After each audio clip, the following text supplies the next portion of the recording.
All right, so we talked about how to value a business that's based on the income. So what do you need to do to underwrite a business if you're going to buy a business?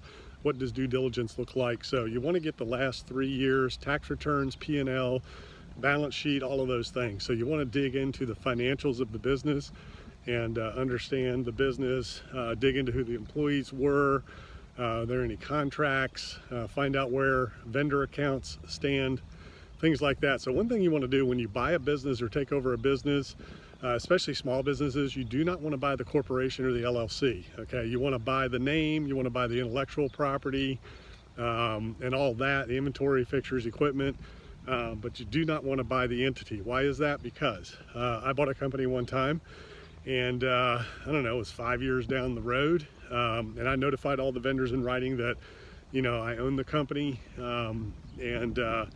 but did not guarantee any of the previous accounts. I bought the corporation, it was an S corporation, and I opened up new accounts, and that I did not, you know, guarantee or control any of the old accounts.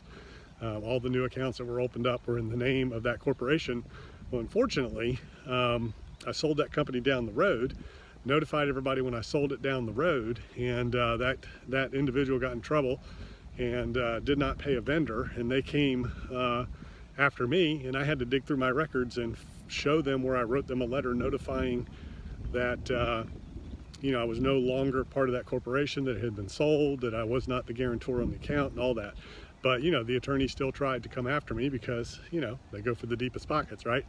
So, you know, whenever you buy a business or sell a business, you know, make sure that you're not buying the existing corporation. You know, you want to do a UCC lien search. You want to do, you know, all the due diligence you can on that company. Make sure that there's no outstanding issues, and make sure that you send a letter to all the vendors, letting them know that, you know, that company's not yours. You know, you didn't buy the corporation when you set up a new one and start from scratch. So you want to dig deep, do all your due diligence, and make sure you understand the financials, make sure you understand the liens, the loans, the guarantors, the vendors, anything and everything that that has to do with the financing on that business, so that that when you do take it over, there aren't going to be anything that's going to come out of the closet and come after you, because things can do and will happen. So make sure you save all your paperwork and all that as well, for the long term.